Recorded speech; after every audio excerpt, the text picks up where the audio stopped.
Bonjour à tous et bienvenue pour cette nouvelle vidéo. Et aujourd'hui, c'est la game sous tension. C'est la game sous tension. On n'a plus qu'un deck.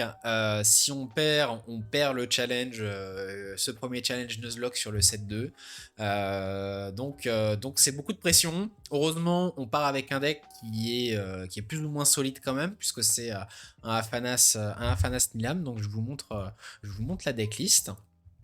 Mais ouais, là, il n'y a plus le droit à l'erreur et surtout, on va espérer ne pas tomber sur un adversaire trop fort. Donc voilà, pour rappel, hein, la besace, on a perdu notre Fen contre un Kojo.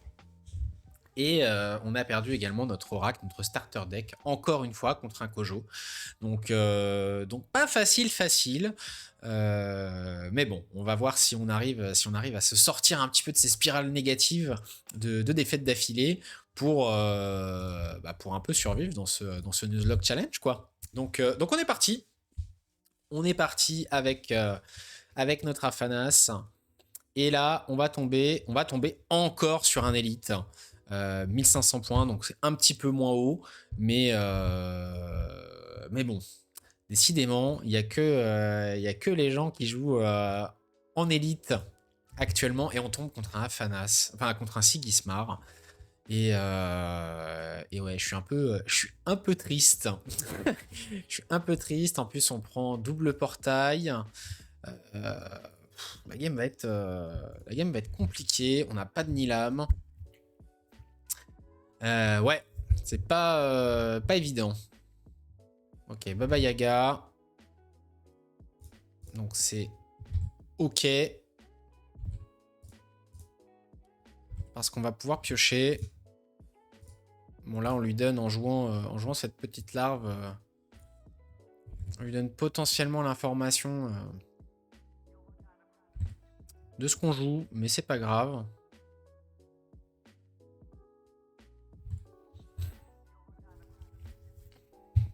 On fait un partout. Ce qui est pour l'instant plus que convenable.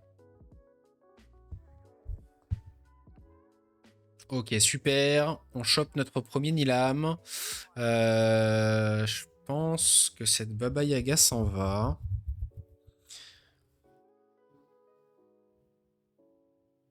Et là, on est obligé de la jouer, je pense, hein, ce Nilam.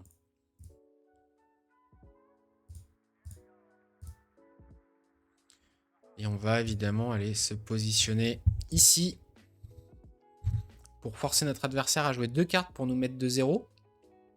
Et donc s'exhauste une carte. Hein. Ok, on prend une espionne qui nous enlève ce petit après vous. Oh, pardon. Et là, est-ce qu'il a un one cost? Il n'a pas de one cost, ok. Donc, on prend que 1-0, ce qui est pas une mauvaise chose.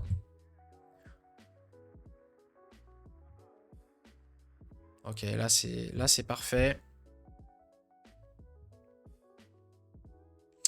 Le truc c'est qu'on pourra pas utiliser 2 fois ce mage danseur. Donc est-ce qu'on part du principe qu'on va pas pouvoir jouer ce givre? Du coup notre tour ce sera peut-être mage danseur double pioche.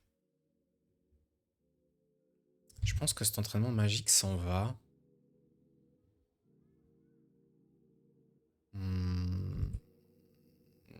Si jamais il veut nous le gérer avec une case prison, on aura la possibilité peut-être de jouer autre chose, enfin de jouer ce givre. Donc le givre reste, le mage danseur reste, c'est notre seul body. Et j'ai tendance à penser que c'est la main tendue qui s'en va. Parce qu'on a quand même pas beaucoup de ressources. Allez, on va essayer comme ça.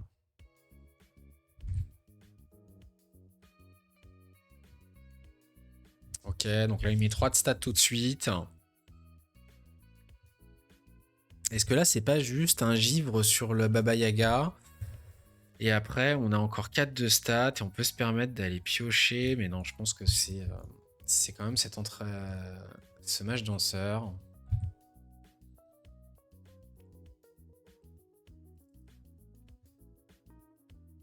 On espère qu'il a pas de quoi gérer ce mage danseur tout de suite.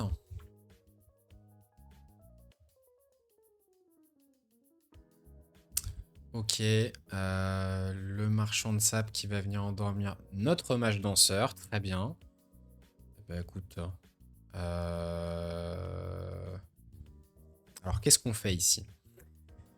Est-ce qu'on s'assure, parce que là en faisant ça, en faisant l'exhaust sur la Baba Yaga, on crée un phalène de 2, on va booster 3, et si on pioche 4. Ok, et notre mage danseur sera 3-3. Donc on pioche pas avec notre mage danseur.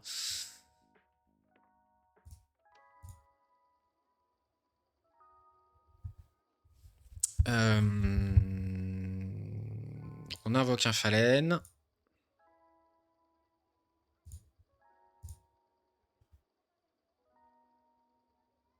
Est-ce que là on décide pas juste de faire égalité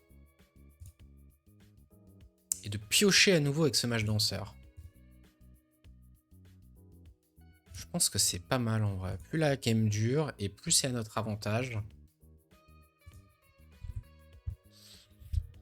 C'est pas grave de prendre 2-0 à nouveau là. Là on prend plus casse prison sur ce mage danseur.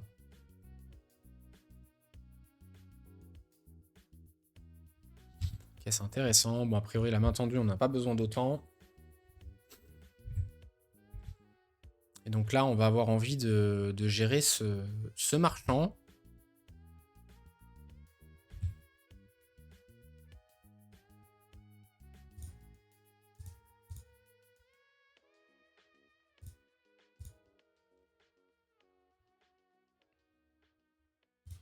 On va invoquer le phalène.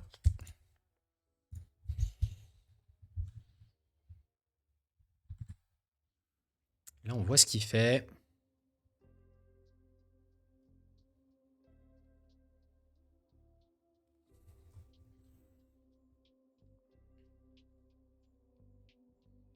Il joue Baba Yaga ici. Je soupçonne de vouloir faire un entraînement à l'esprit d'équipe. Donc comment est-ce qu'on joue le mieux autour? Entraînement à l'esprit d'équipe. Si je pioche, je pense que c'est jamais une mauvaise idée. D'abord, ok. On va booster ce phalène. On n'a pas besoin de booster plus. Là, s'il y a un entraînement à l'esprit d'équipe, on le prend. Ok. On le prend potentiellement maintenant.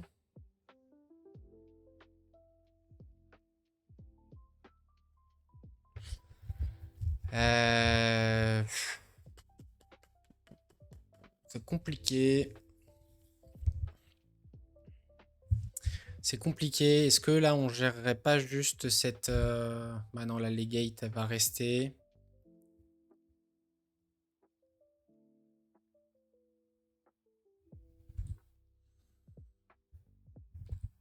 Je suis presque tenté de repiocher à nouveau.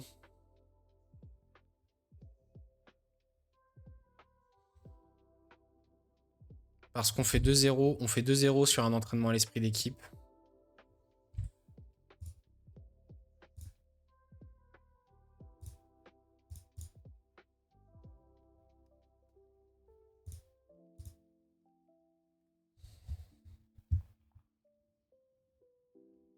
Ok.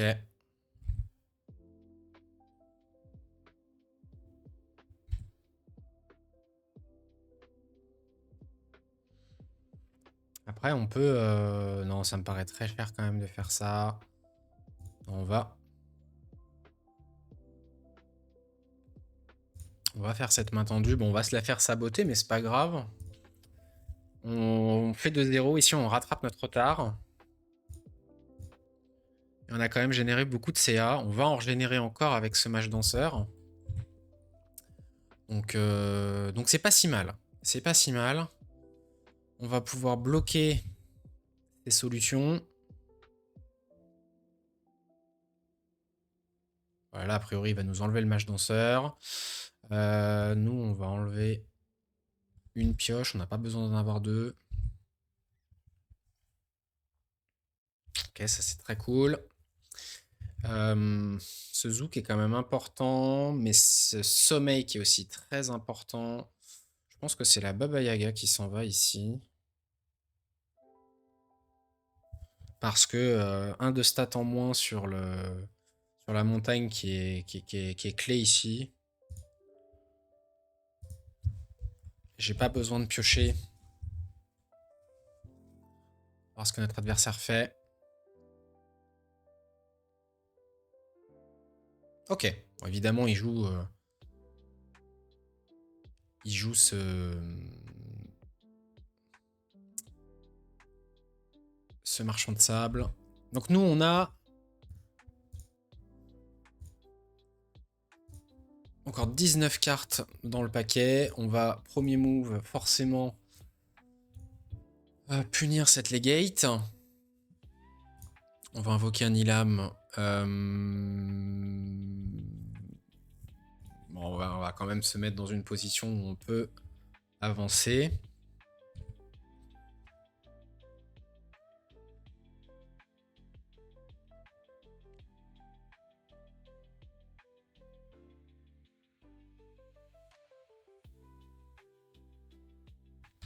On prend une unique. Donc, lorsque mon expédition n'avance pas, piochez une carte. Et en effet réserve, vous pouvez mettre une carte de votre réserve. Si vous le faites, vous piochez 2 cartes. Waouh. Waouh. Très fort.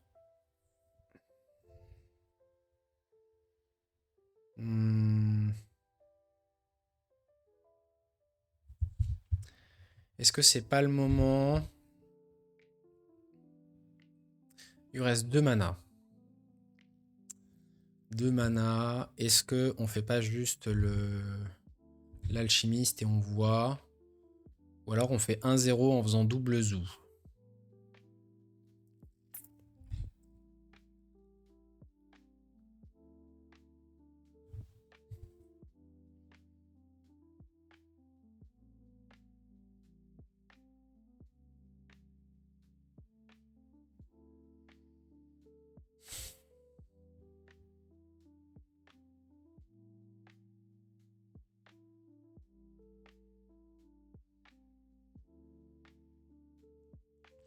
Non, je pense qu'on zoo tout de suite cette procuratrice.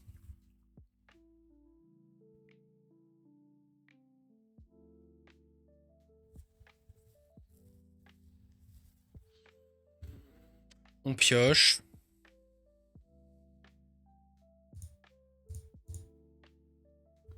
Wow. Et on s'arrête là, je pense. Hein.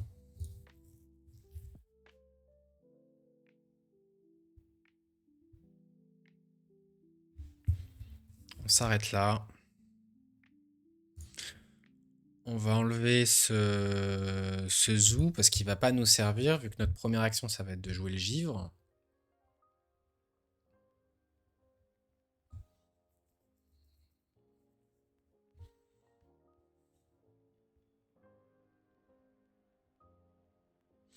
Alors là on a un move très intéressant parce qu'on va pouvoir ni l'âme cette procuratrice, puis givre ou d'abord givre, ne pas faire le niam. Ah, on a plein de choses à faire là. 2, 5, 6, 7, 8, 9, ça passe pas. Par contre, ça passe. Et au pire, ça passe aussi. J'aime. Après, ça nous permet de faire un 0 et derrière, on est quand même dans une super situation. Donc, dans quasiment tous les cas, ce qui ne joue pas, c'est l'alchimiste.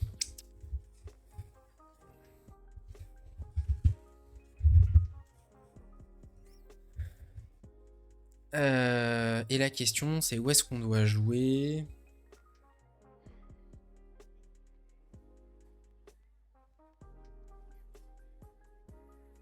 Moi, je pense qu'on set up le Nilam d'abord.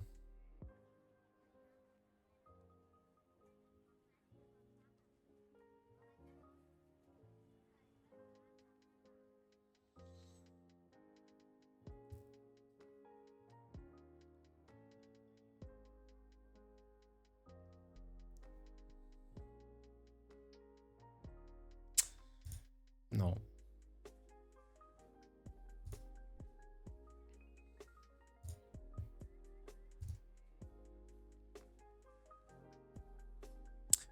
Ah, on passe, on fait pas le pouvoir du Nilam. Ok,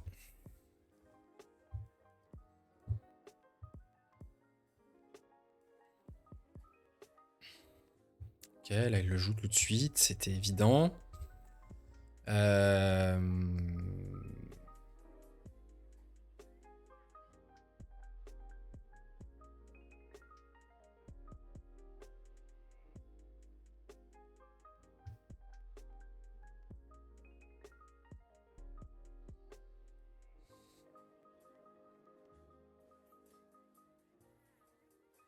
Est-ce que c'est pas juste invocation de Fallen? Ce serait cool quand même de setup ce deuxième Nilam. Non, je pense qu'il faut le faire.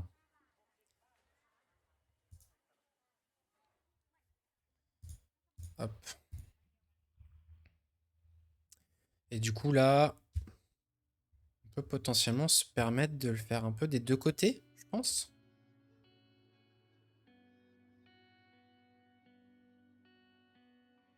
Non, ou alors on bourre d'un côté.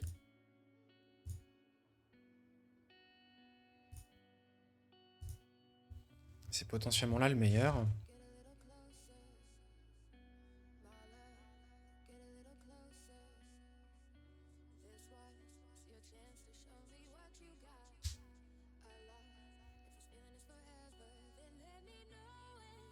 Après, on a toujours ce monde où on peut peut-être même faire 2-0 hein, sur une erreur de notre adversaire. Il y a cette larve. Cette larve qui peut surprendre. Il y a 2 cartes épuisées en réserve.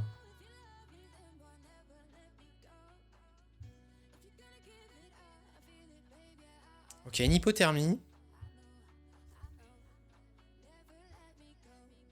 Il décide de nous endormir quelque chose. On va endormir un token, forcément. On va jouer cette petite larve à droite.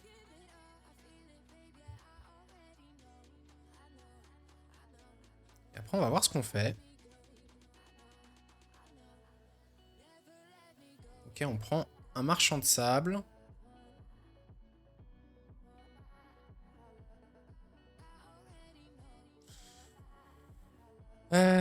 Sur ce marchand de sable...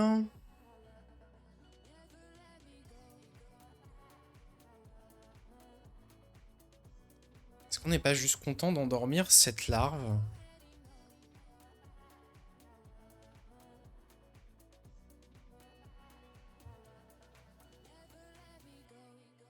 Ou alors on passe. Enfin, on...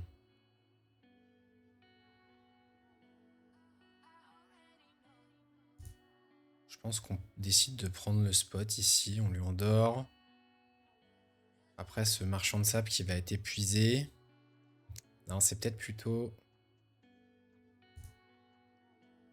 Le play, on endort notre larve. Et du coup, on va booster la larve. On espère juste, ok, il n'y a pas de gestion. Donc là, il va se saboter.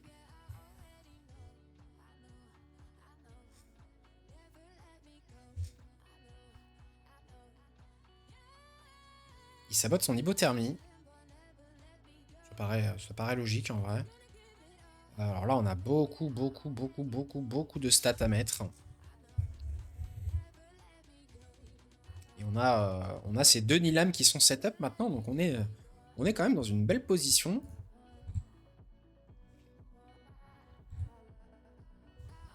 Et c'est à lui de jouer. Donc a priori, il va jouer, je pense, sa procuratrice.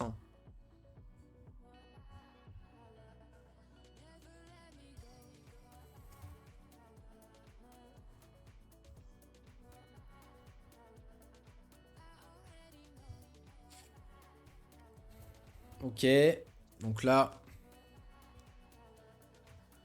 je pense qu'on met tout de suite le... On met tout de suite le sommeil sur ce mage. Enfin, sur ce marchand.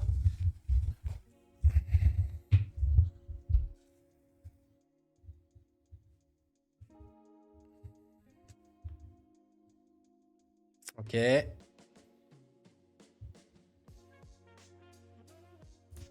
Donc là, on va les positionner. Une invocation. Où est-ce qu'on met le boost? On le met là. De toute façon, ça change pas grand-chose. En vrai, j'ai beaucoup de... on passe, parce qu'on en a une autre en main.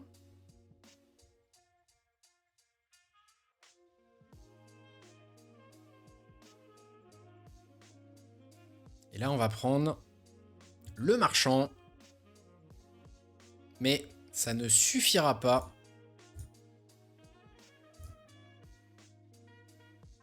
Là, j'ai besoin... En vrai, je peux me permettre de mettre des stats ici.